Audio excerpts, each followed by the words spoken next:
जहाँ जो है महंगाई ने दूसरे ममालिक को अफेक्ट किया है,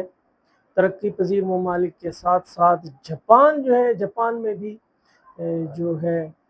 महंगाई की शरह बढ़ी है और इस महंगाई को काबू करने के लिए हाल ही में जो प्रेसिडेंट वहाँ से इलेक्ट हुए हैं, उन्होंने एक इकॉनमी पैकेज जो है $92 बिलियन का, जो तारीख का बहुत बड़ा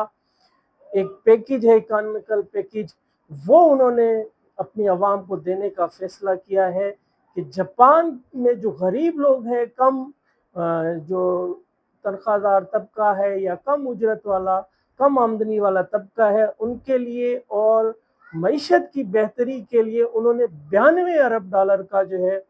एक फंड जो है वो रिलीज़ किया है, ताकि वहाँ के लोग जो हैं, जो महंगाई के सताए हुए थे, महंगाई से जिनको अफेक्ट किया है जापान के लोगों को, उनको रिलीफ दिया जा सके। सबसे पहले जो है ये जो पैकेज है $92 बिलियन का, वो गरीब लोगों के लिए है। उसके बाद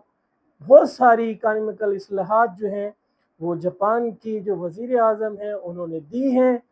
तो $92 बिलियन का एक बहुत बड़ा पैकेज होता है, जो कि गवर्नमेंट ऑफ जापान ने दिया है अपनी आवाम को जो है महंगाई से रिलीफ दिलाने।